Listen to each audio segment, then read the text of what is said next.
Hello student, आज की इस वीडियो में यूपी बोर्ड क्लास 12 इंग्लिश और देख सकते हैं मॉडल क्वेश्चन पेपर 2022 इसका पूरा सलूशन देने वाला है ए टू जेड, मतलब कि सभी क्वेश्चन का सलूशन आपको मिलने वाला है।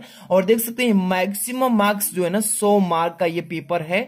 अगर इस मॉडल पेपर को जो यूपी बोर्ड ने जारी किया है इसको अच्छे से तैयार कर लेते हैं तो 50 नंबर का क्वेश्चन सेम बोर्ड एग्जाम के क्वेश्चन में आपको देखने को मिलेगा। तो मैं कहता हूं कि इसको अच्छे से पूरा तैयार कर लीजिए, अभी भी आपके पास 100 दिन का टाइम है, ठीक है। और अच्छे से एक एक चीज को, एक एक सब्जेक्ट को तैयार कर लीजिए। देखिए जो मॉडल पेपर है 2022 के बच्चों के लिए इंग्लिश क्लास 12 का है, इसका मैं मॉडल पेपर का सलूशन 2 भाग में अभी तक करा चुका हूं। और आज की इस वीडियो में लेक्चर है, मतलब कि जो सेक्शन डी है वही आज की इस वीडियो में बहुत इंपॉर्टेंट है। आज की इस वीडियो में 40 नंबर का केवल मैं क्वेश्चन बताने वाला हूं, तो समझ लीजिए 40 नंबर कितना इंपॉर्टेंट है। तो सबसे पहले नंबर देखिए, सेक्शन ए जो रीडिंग है इसका, और यहां पे थोड़ा सा आगे चलता हूं, सेक्शन बी जो है राइटिंग, इसका दोनों का वीडियो मैं एक साथ बनाया हूं, ठीक है। इसका अगर नहीं देखें तो यहां पर आई बटन पर क्लिक करके इसको जरूर देखकर तैयार कर लेना। और इसके बाद मैं बात करूं तो इसके आगे चलिए, ध्यान से देखते चलिए। यहां पे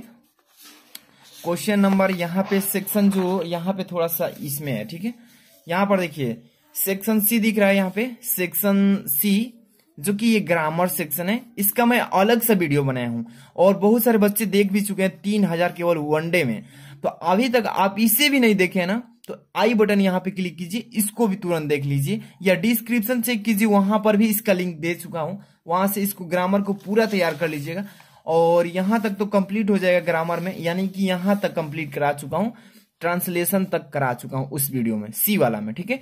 और आज की इस वीडियो में देख सकते हैं सेक्शन डी जो कि लिटरेचर बुक से, इसका पूरा सलूशन देंगे। तो आप समझ सकते हैं कि इस मॉडल पेपर का पूरा खत्मा होने जा रहा है इसमें, तो आपको पूरा देखना होगा, समझना होगा, और इसी टाइप से क्वेश्चन 2022 में पूछे जाएंगे। तो वीडियो को लाइक कर दीजिए और चैनल पर तुरंत सब्सक्राइब करके बेल आइकन प्रेस कर लीजिए और सभी बच्चों के पास शेयर कर देना ताकि उनको भी थोड़ा सा हेल्प मिल सके। और यहाँ पे सबसे पहले नंबर सेक्शन डी जो लिटरेचर बुक से, तो आप देख सकते हैं क्वेश्चन नंबर 7 से स्टार्ट होगा और टोटल 12 क्वेश्चन है, ध्यान से देखिएगा। 7 नंबर क्वेश्चन में क्या कह रहा है कि answer the following questions in about 40 words is, कह रहा है कि नीचे दिए गए प्रश्नों का आपको आंसर देना है, जिसका आपको शब्द जो होगा, शब्द का सीमा वो 40 शब्द में ही देना है उत्तर। तो इसको बोलते हैं शॉर्ट आंसर टाइप क्वेश्चन, यानी कि छोटा सा क्वेश्चन और छोटा सा उसका आंसर भी देना होता है। क्वेश्चन एक और एक के बाद देखिए इसमें 2 क्वेश्चन दिया है, आर के रूप में भी दिया है, पहले पढ़ते हैं फिर।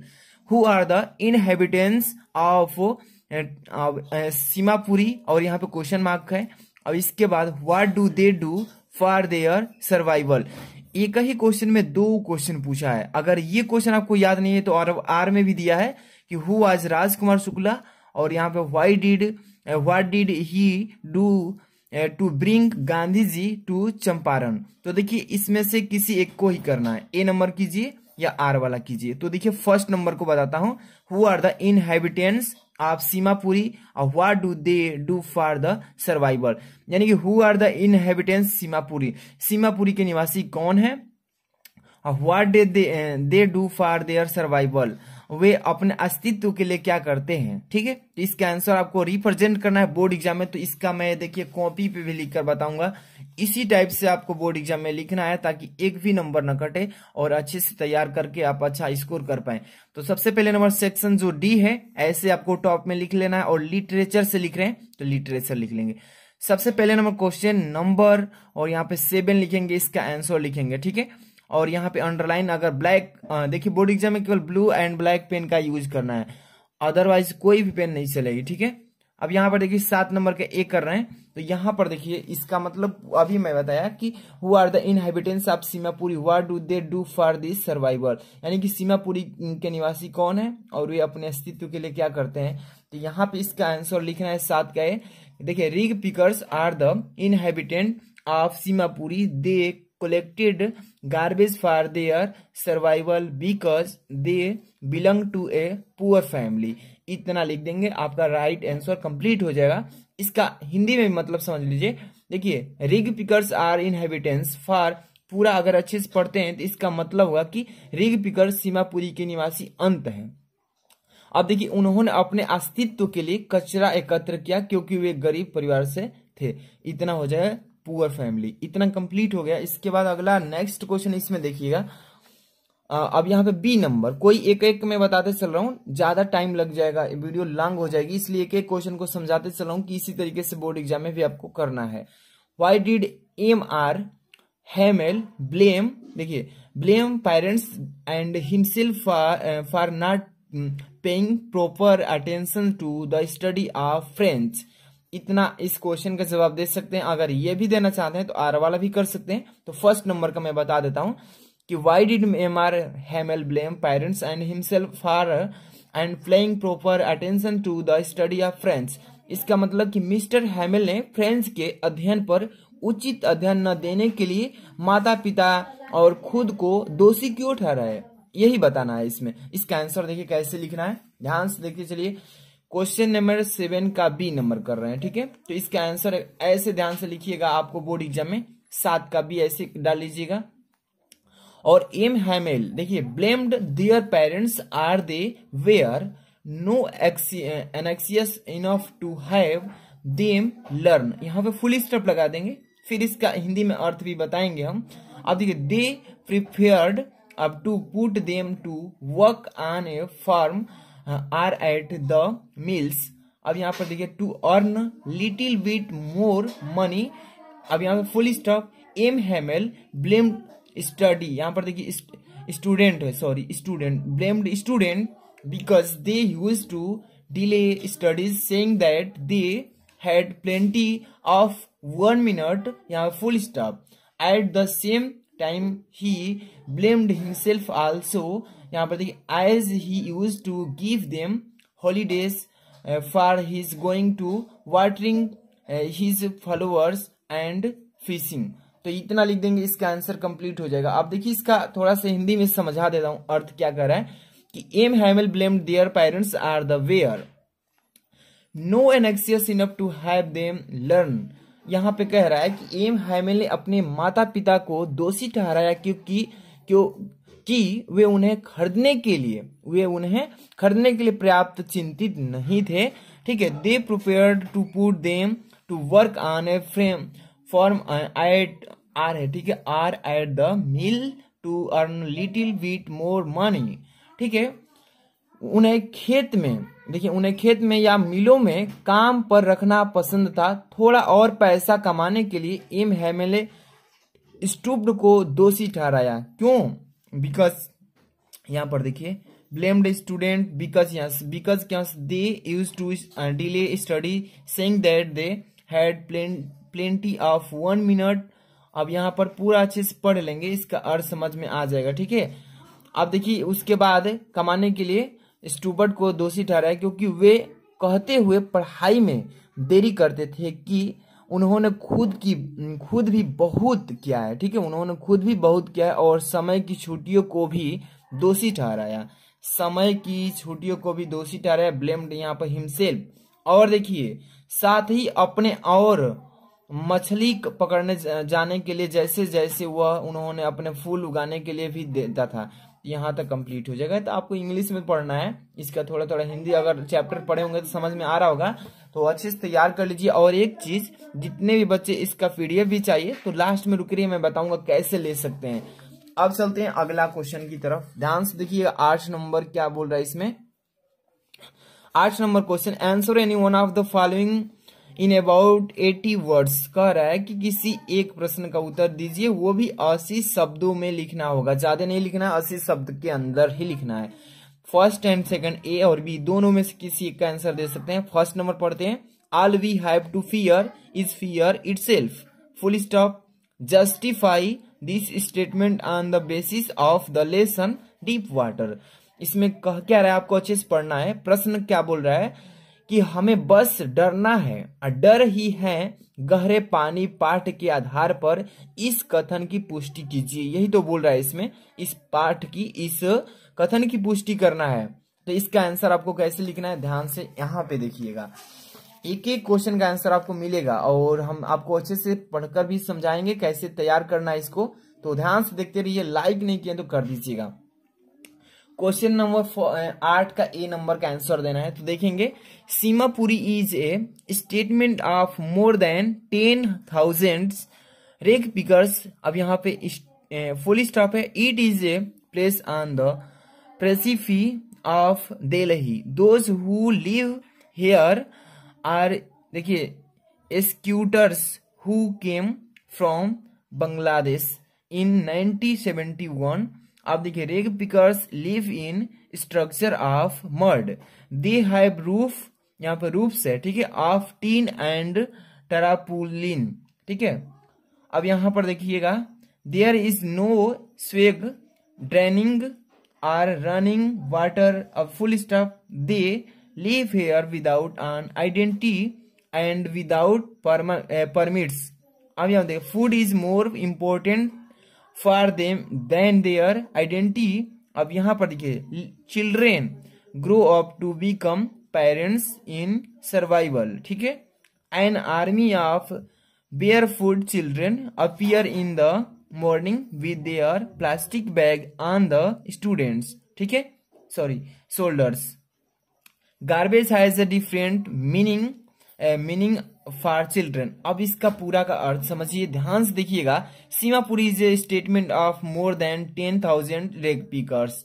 इसका मतलब कि सीमापुरी 10,000 से अधिक रेग पिकर्स की बस्ती है, ठीक है।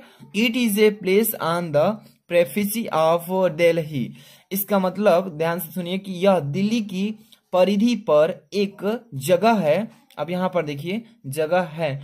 Those who live here are squatters who came from Bangladesh in 1971, ठीक है। जो यहाँ रहते हैं वे लोग हैं जो 1971 में बांग्लादेश से आए थे, ठीक है। अब देखिए, rag pickers live in structure of mud. अब यहाँ पर समझिए कि रेग पिकर्स मिट्टी की संरचना में रहते हैं। स्ट्रक्चर मतलब बनावट भी कह सकते हैं या संरचना भी कह सकते हैं, उसी में क्या करते हैं, रहते हैं। अब यहाँ पर देखिए, they have roofs of tin and tarpaulin. अब यहाँ फुल स्टॉप है। इसका मतलब क्या कह रहा है इसमें समझिए, कि उनके पास टीन और तारापालिन की छत नहीं है। तारापालिन की छत नहीं है। There is no sewage draining और रनिंग वाटर। इसका मतलब क्या है, उनके पास, ये तो हो चुका है, मल निकासी या बहने वाली पानी के साथ यहाँ रहते हैं, ठीक है। मल निकासी या पानी बहने वाली पानी के साथ रहते हैं। अब यहाँ पर देखिए, कहाँ तक हो चुका था, हाँ, दे live here without an identity and without permit. अब वे जान पहचान और बिना परमिट के भोजन उनके लिए क्या है, उनकी पहचान से ज्यादा महत्वपूर्ण है, ठीक है। इंपॉर्टेंट से बता दिए यहाँ तक, ठीक है। अब यहाँ पर देखिए, children grow up to become parents in survival. इसका मतलब कि बच्चे बड़े होकर एक सेना बन जाते हैं, ठीक है, एक सेना बन जाते हैं। N army of barefoot children appear in the morning with their plastic bag on their shoulders, ठीक है। और कह रहा है इसमें कि बड़े होकर सेना तो बन जाते हैं, अपनी सुबह के साथ कूड़ा करकट के जीवित रहने में नंगे पांव साथी सभी होते हैं, वैसे ही। अब यहाँ पर देखिए, मॉर्निंग तक हो गया। Garbage has a different meaning for children, यानी कि बच्चों के लिए कचरे का मतलब अलग होता है, ठीक है। इतना अच्छे से तैयार कर लेना। इसके बाद अगला क्वेश्चन ध्यान से सुनिएगा। 8 नंबर का तो कंप्लीट हो गया। बी नंबर छोड़ देना है, किसी एक को करने के लिए बोला है। एनीवन का मतलब किसी एक को करिए। ध्यान से देखिए 9 नंबर क्या बोल रहा है इसमें, कि read the following extract carefully and answer the question that follow. कह रहा है कि नीचे दिए गए एक्सट्रैक्ट को ध्यान से पढ़िए और इसी में से आपको क्वेश्चन पूछा जाएगा, जवाब दीजिएगा। कह रहा है, एक्सट्रैक्ट पढ़ते हैं। And the old familiar ache is my childhood fear but all I said was see you soon Amma. यहाँ पर all I did was smile and smile dot dot dot करके दिया है। और इसी में से आपको क्वेश्चन भी पूछा है। First number, what is the fear that has always pained the poetess. इसका मतलब क्या पूछ रहा है आपको मालूम होना चाहिए। यानी कह रहा है कि वह कौन सा डर है जिसने हमेशा कवित्रियों को पीड़ा दी है, तो ये बताना है। पोएटिस का मतलब होता है कवित्री, पोएट का मतलब होता है कवि, ठीक है। तो इसका आंसर यहाँ पे आपको बताना है। चलिए देखिए 9 नंबर क्वेश्चन हम यहाँ पे आपको लिख दिए हैं और इसका पीडीएफ भी देंगे, तो आपको लास्ट में बने रहिए, बता देंगे बीच में। क्वेश्चन नंबर 9 का ए नंबर कर रहे हैं। तो the poet feels the pain that her mother was as old as she looked and feels that old familiar aches her childhood fear of losing her mother. इसका मतलब क्या कह रहा है आपको अच्छे से पहले समझना होगा। The poet feels the pain, इसका मतलब कह रहा है कि कवि इस दर्द को महसूस करता है। That her mother was as old as she looked, इसका मतलब कि कह रहा है कि कवि इस दर्द को महसूस करता है जो उसकी माँ जितनी बूढ़ी थी और उस पुराने परिचित दर्द को महसूस करती है, उसे खोने के बचपन का डर है। तो यहाँ तक हो जाएगा कंप्लीट दिस क्वेश्चन आंसर। ठीक है, इस तरीके से आपको तैयार कर लेना है। अगला क्वेश्चन की तरफ चलते हैं। ये तो 9 नंबर का ए नंबर था, अब यहीं पे पेज उलाटेंगे 9 नंबर का बी नंबर भी यहाँ पे आपको अपीयर हो जाएगा। देखिए तीनों करना है, इसमें तो एक भी छोड़ने के लिए नहीं बोला है, तीनों करेंगे। What is the contrast between the poetess feeling and her words, इसका मतलब क्या कह रहा है कि पोएटेस्ट का मतलब होता है कवित्री होता है। ठीक है, कवित्री की भावनाओं और उनके शब्दों के विपरीत क्या है ये बताना है। तो यहाँ पे चलिए इसका यहाँ पे आंसर मिलेगा, ध्यान से देखते चलिए। फर्स्ट नंबर बात करें 9 का बी है और कह रहा है कि the poet feels the pain that her will not live long, she was deeply pained but in words she feel happy while moving out of their homes. इसका मतलब समझिए हिंदी में कह रहा है कि कवि इस पीड़ा को महसूस करता है कि वह अधिक समय तक जीवित नहीं रहेगी, उसे गहरा दुख हुआ, लेकिन शब्दों में कहें तो उन्हें अपने घरों से बाहर निकालते हुए खुशी जाहिर की। यही तो इसका आंसर होगा, हिंदी में समझते चलिएगा ताकि आपको अच्छे से तैयार हो जाए। यहाँ पे बात करें तो सी नंबर देखिएगा। Why did the poetess keep on smiling? यहाँ पे ओनली लिखा है और इसका मतलब हिंदी में क्या कह रहा है कि कवित्री मुस्कुराती ही क्यों रही, कवित्री केवल मुस्कुराती ही क्यों रही। तो इसका यहाँ पे आंसर मिल जाएगा 9 का सी नंबर। ध्यान से देखिए, the poetess kept on smiling only because she thought that when she returned from, यहाँ पर देखिए turned from a board she would meet her mother, ठीक है, in the same condition। इसका मतलब क्या कर रहा है कि देखिए बेचारा सिर्फ इसलिए मुस्कुराता रहा क्योंकि उसने सोचा था कि जब वह इसकी हालत में अपनी माँ से मिलकर लौटेगी तो ऐसा ही करेगा, क्योंकि वो जान रहा था पहले से ऑलरेडी, सो इसलिए पहले से जान रहा था, इसलिए वो हंस रहा था। अब हम आगे बात करेंगे अगला नंबर क्वेश्चन। ध्यान से देखिए 10 नंबर जो क्वेश्चन पढ़ रहे हैं ना काफी इंपॉर्टेंट है और ये क्वेश्चन आपका 4 नंबर का है, सिंपली सा क्वेश्चन 4 नंबर। क्या बोला है कि right the central idea of any one of the following poems, नीचे दिए गए पोएम्स में से किसी एक पर आपको सेंट्रल आइडिया लिख देना है। ठीक है, keeping quiet, a thing of beauty, aunt Jennifer tigers. तो देखिए इस पर मैं 2 पर वीडियो ऑलरेडी बना चुका हूँ, 1-1 लाख बच्चे इसको देख लिए हैं बहुत कम समय में, और इसका वीडियो मैं दे देता हूं, देखिए डिस्क्रिप्शन चेक कीजिए। देखिए एरो इसी कोना पर दिख रहा है ना नीचे ऐसा तीर, उसको क्लिक करेंगे तो आपको वहां पे लिखा मिलेगा सेंट्रल आइडिया कीपिंग क्वाइट, उसको क्लिक करके आराम से देख लीजिएगा 4 नंबर वहां पे कंप्लीट हो जाएगा। या आप ए थिंग ऑफ ब्यूटी उस दोनों को दे देंगे, वहां पे आप देख लीजिएगा, और हो सकता है तो आई बटन पर भी यहाँ पर भी क्लिक करके देख सकते हैं। ठीक है, इसको बताने से कोई फायदा नहीं है क्योंकि 2-2 बार बता भी चुके हैं। आगे बात करते हैं 11 number question. Answer the following questions in about 40 words each. कह रहा है कि देखिए जितने भी क्वेश्चन है इसमें 2 क्वेश्चन का आंसर देना होगा 11 नंबर में से और 40 शब्दों के अंदर ही देना है। ठीक है, फर्स्ट नंबर क्या बात कर रहा है कि what things on the third level were different from those on the other level. यही क्वेश्चन कर रहा है और इसका अर्थ क्या होगा हिंदी में आपको मालूम होना चाहिए कि देखिए कह रहा है कि what things on the third level were different from those on the other levels. कह रहा है कि तीसरे स्तर पर कौन सी चीजें अन्य स्तरों से भिन्न होती है, मतलब भिन्न है, तो वही पूछा है। तो चलिए यहाँ पे इसका आंसर हम बताते हैं।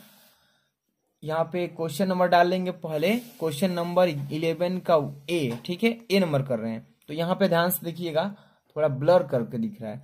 लेकिन Charlie says that the rooms on third level were smaller than that of the second level। ठीक है, और जितने भी बच्चे इस वीडियो में जितने भी क्वेश्चन पढ़ा रहे हैं ना, इसका पीडीएफ चाहिए तो वीडियो के डिस्क्रिप्शन में जाएंगे तो टेलीग्राम का लिंक लिखा होगा, Telegram link, WhatsApp group link, वहां पे ज्वाइन हो जाएंगे, वहीं पे इसका सेंड कर देंगे। इसलिए आप वहां से इसका पीडीएफ भी ले सकते हैं और इस वीडियो में इसको अच्छे से तैयार करके समझ भी ले सकते हैं।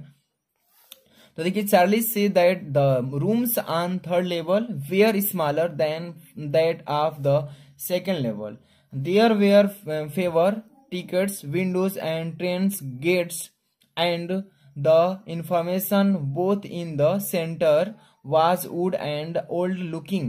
There were open flame gas lights and brass spitons on the floor.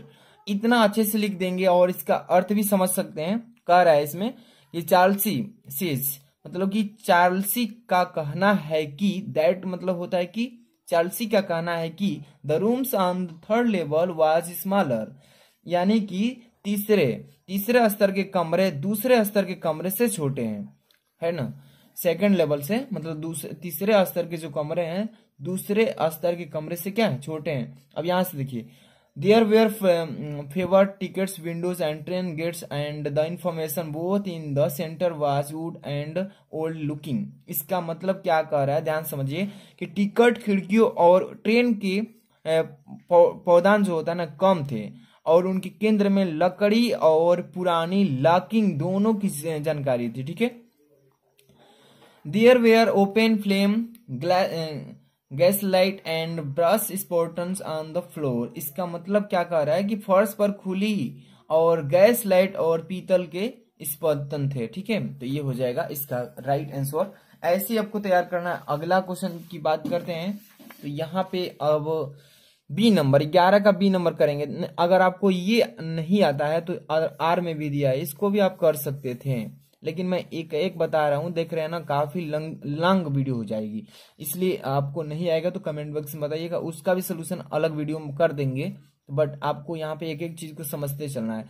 B number पे ध्यान दीजिएगा, क्या बोला है कि why did the Maharaja decide the suffer the huge loss instead of allowing the British officer to get photographed with the hunted tiger.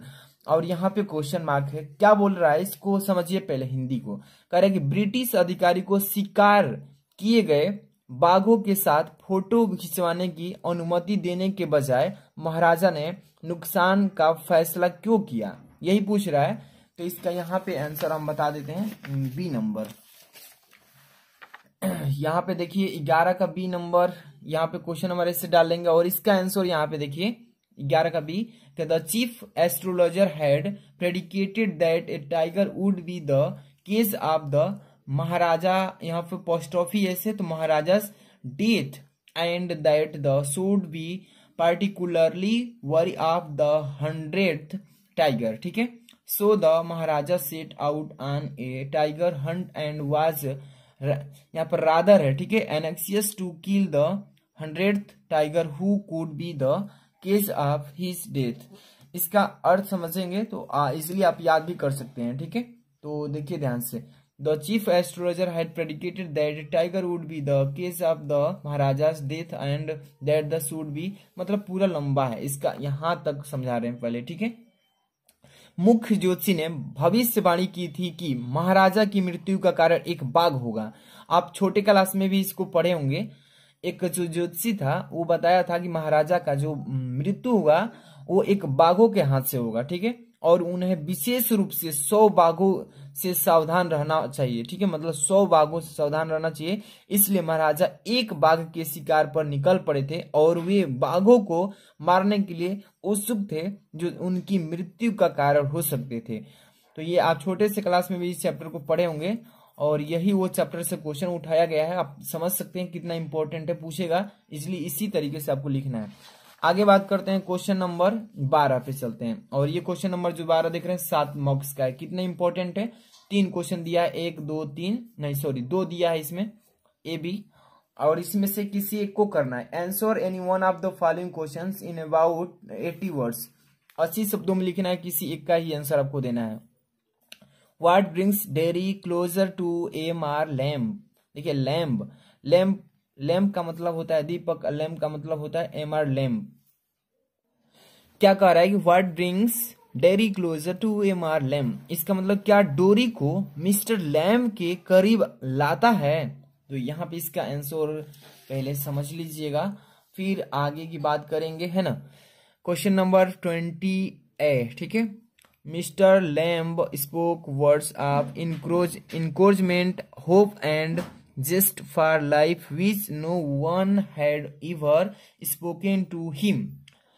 अब देखिए, he makes the boy aware of his physical, अब यहाँ पे फुल स्टॉप है, physical strength and explain the importance of emotional, ठीक है, emotional, फिर full stop, will bring this, sorry यहाँ फुल स्टॉप नहीं है, यहाँ full stop, this realisation draws him closer to the old man.